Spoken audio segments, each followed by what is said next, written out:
Yikes. Marvel's biggest distributor is broke, which is going to have a gigantic ripple effect on the entire industry. And it's shocking. I mean, I joked. It was almost tongue-in-cheek when I talked about how the industry was going to just collapse in just 2 weeks. Here we are. It literally is crumbling right before our eyes, and there's no reason to save it, in my opinion. I wish that weren't the case, but the few good books in a sea of mass-produced pandering garbage by Marvel, DC, even the small lines, what they've done with the Teenage Mutant Ninja Turtles, what they did. Remember what they did? You just need to look up what they did to the G.I. Joe with, what was that guy's name? Aubrey, whatever. He destroyed it.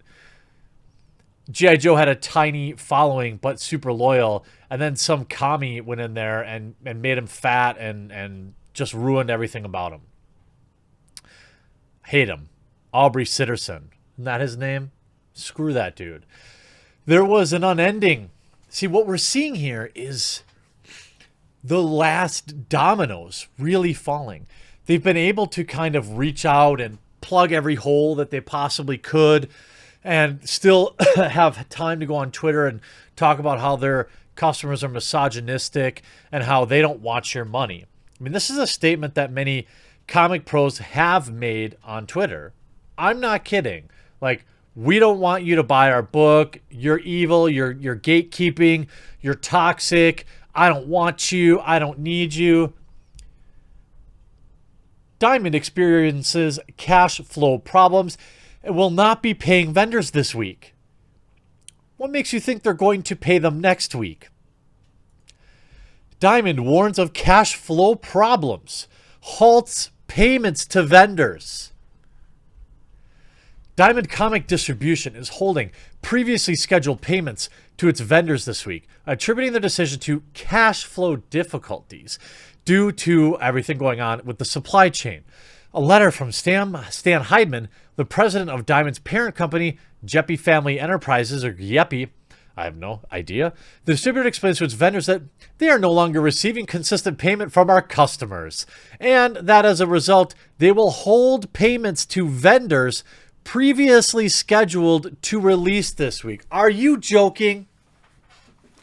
This is devastating. What is this going to do? The ripple effect goes downstream.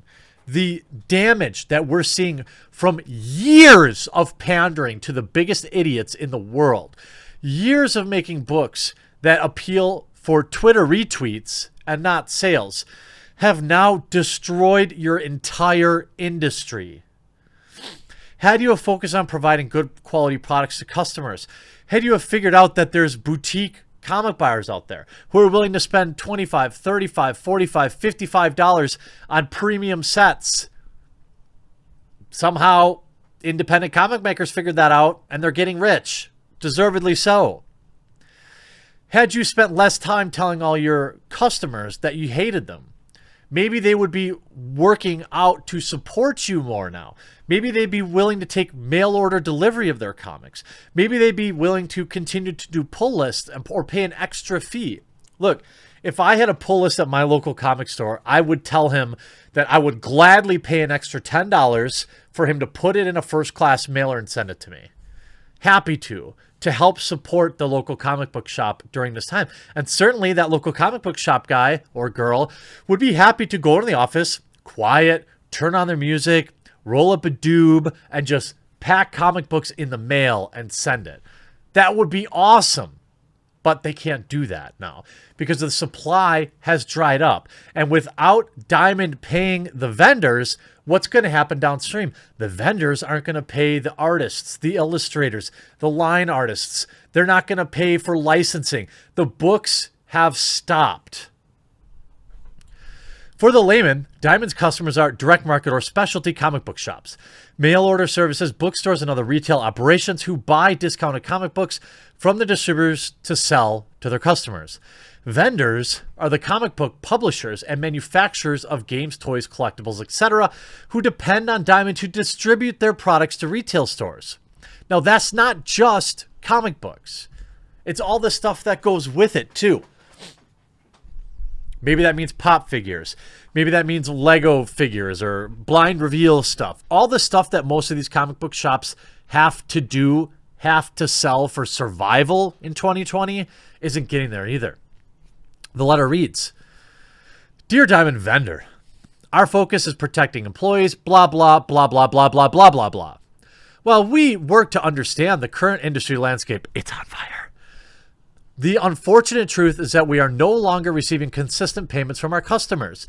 This requires, at this time, we hold payments to vendors previously scheduled to release this week. This is a difficult decision and not one we take lightly." Oh yeah, I'm sure. You know when the easiest decision to not pay a bill is? When you're broke. That's exactly what happened. This company is broke and has been broke. They've been on different payment terms with Marvel for a long time. If you read this article on Comics Beat, it says, by the way, the author of this is Heidi MacDonald. The announcement has been met with, well, it's not good. Talking to a few people and ongoing speculation, there are two theories as to why Diamond might have done this. One, they are broke. Two, they are conserving resources, things to keep some fuel in the tank for when things rev up again. Too bad they can't run the machine on internet gas. The kind of corporate move many companies are making right now. Either way, many comic publishers are not that well funded with their own cash flow, and this is going to winnow the surviving field quite a bit. Marvel has already given Diamond an extension on payments, so Diamond's cash flow must be severely squeezed. If not getting billed by their biggest vendor still doesn't help. With many freelancers being told to go pencils down and no new comics coming out, but graphic novels, books coming out and being ordered, the entire supply chain is mostly on hold for now. We're going to emerge into a very different world. It's over.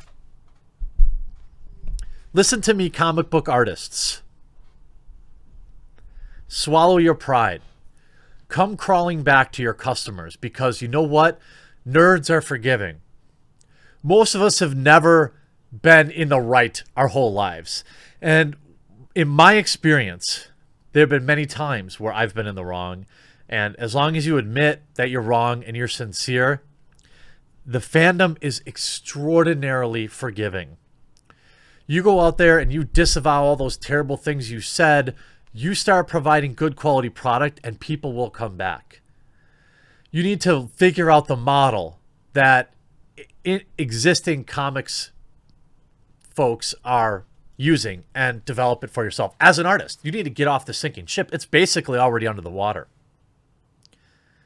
This is the same thing we're seeing with late night show hosts, which I'm talking about in a video tomorrow. You know why they're on YouTube right now? It's because they're afraid that everyone's going to forget them. They're afraid that if YouTube isn't serving up their content, that people are just going to realize that, hey, life ain't that bad without Stephen Colbert. Life ain't that bad without Jimmy Fallon or that hack Samantha Bee or, heaven forbid, Lily Singh.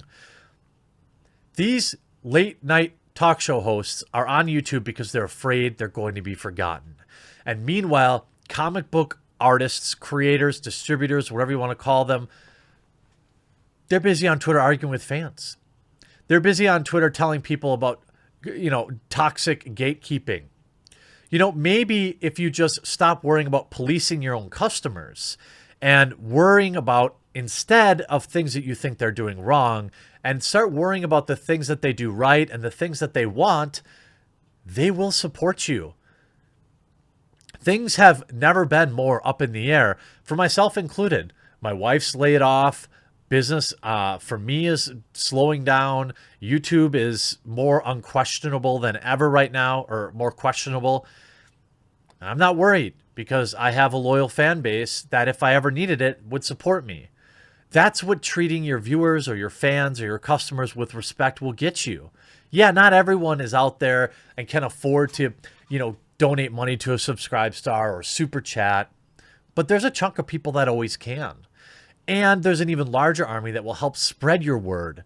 And the more people they bring in, the percentage of those people that can financially support you grows. And you just get more and more people. Why am I explaining simple business to moron comic book pros who don't care, want to know? Screw you. Enjoy the sink to the bottom of the ocean. I won't miss you. Hope you enjoyed this video. We'll talk to you again real soon.